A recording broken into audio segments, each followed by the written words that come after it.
ओम नमः भगवते वासुदेवाय। दोस्तों, मैं नरेंद्र वर्मा भक्ति सिटी चैनल में आपका एक बार से फिर स्वागत अभिनंदन करता हूं। जैसे मैं आपको 4 धाम यमुनोत्री गंगोत्री के ब्लॉग बनाए। कल आपने केदारनाथ का देखा, आज आप बद्रीनाथ धाम चौथे धाम का देखिए।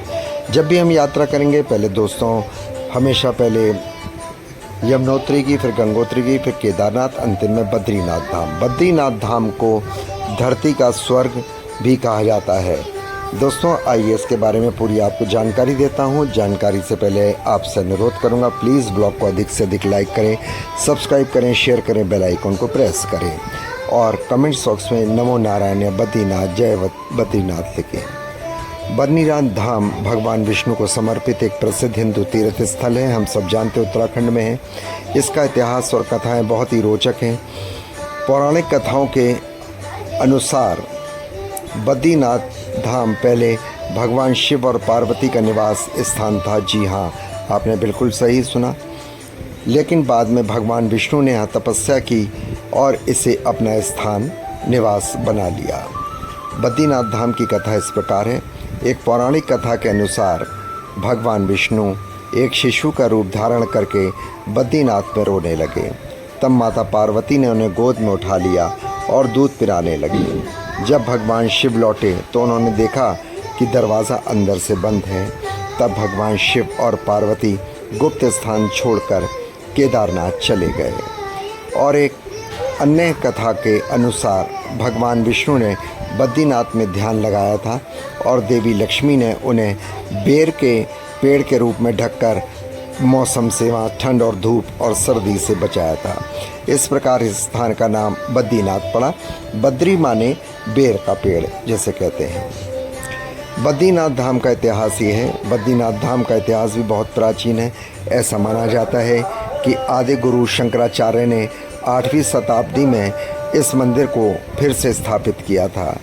ये पहले नारद जी ने कहते हैं इसको स्थापित किया, उसके बाद दोबारा से शंकराचार्य जी के। बद्रीनाथ धाम हिंदुओं के लिए एक महत्वपूर्ण तीर्थ स्थल है। यह 4 धामों में से एक है और यहाँ विष्णु जी की पूजा होती है। वैसे भी जो हमारे 4 धाम है, जो आपने देखा होगा, जैसे हमारा जगन्नाथपुरी धाम और आपका क्या कहते हैं गुजरात में आपके हो गए, तीसरा रामेश्वरम धाम है, तीसरा चौथा है बद्रीनाथ धाम, मतलब उत्तर दक्षिण पूर्व पश्चिम में है। द्वारकाधीश धाम गुजरात जो आपका है पश्चिम में। बद्रीनाथ धाम का महत्व तीर्थ 4 धामों में से, कि जैसे मैं कहा, यहाँ आदमी जो भी एक बार जीवन में आता है उसे मोक्ष हो जाता है। उसके बाद उसे दोबारा जन्म नहीं लेना पड़ता यदि वो यहाँ पे नारद कुंड में स्नान कर ले तो। बद्रीनाथ धाम में विष्णु भगवान की मूर्ति काले पत्थर से बनी है। यहाँ शंख नहीं बजाया जाता है। बद्रीनाथ धाम के कपाट हर साल सर्दियों में बंद हो जाते हैं और गर्मियों में खुलते हैं। बद्रीनाथ धाम की यात्रा हमेशा अगर आप करें तो छुट्टियों में ना करें। जो बच्चों की अप्रैल मई की छुट्टियों में जब भी खुलते हैं उसमें ना जाए, अप्रैल मई जून में। मैं आपसे अनुरोध करूंगा, जुलाई अगस्त तो वर्षा होती बिल्कुल ना जाएं। सितंबर अक्टूबर में जाएं, तब भी भीड़ आपको मिलेगी लेकिन इतनी नहीं मिलेगी। लेकिन भाई छुट्टियों में तो जो 2 महीने की बच्चों की छुट्टियाँ पड़ती है, हर आदमी वहाँ दौड़ता है।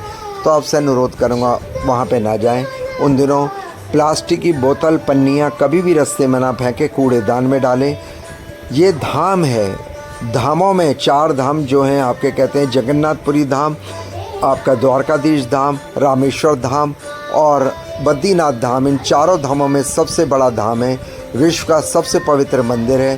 प्लीज़ आप इसकी क्या कहते हैं शुद्धता को बनाए रखें। कहीं भी गंदगी ऐसे ना करें, कूड़ेदान में ही कूड़ा डालें। प्लीज़ ब्लॉग को अधिक से अधिक लाइक करें, सब्सक्राइब करें, शेयर करें, बेल आइकॉन को प्रेस करें। हाँ, और कमेंट्स बॉक्स में नारायण नारायण ज़रूर लिखें। यदि आपने यात्रा करनी है तो आप मेरे से पूछ सकते हैं, मैं आपको और बता दूंगा। बद्रीनाथ के लिए हरिद्वार से बहुत बसें जाती है उत्तराखंड की, जो 550 रुपये किराया एक तरफ का है। ये गवर्नमेंट की बसें होती हैं, इसी में जाएँ तो। और अपनी गाड़ी लेके ना जाएँ, रास्ते बहुत ख़राब होते हैं। कितनी ही गाड़ियाँ वहाँ पंजाब, हरियाणा, राजस्थान, मध्य प्रदेश की डूबी हुई मिलती हैं। लापरवाही से लोग गाड़ी चलाते हैं, उनको रास्ते का इतना अनुभव नहीं होता। यहाँ के रास्ते बिल्कुल ही अलग हैं। ध्यान रखें। कुछ भी आपने पूछना कमेंट्स बॉक्स में पूछें। नारायण नारायण।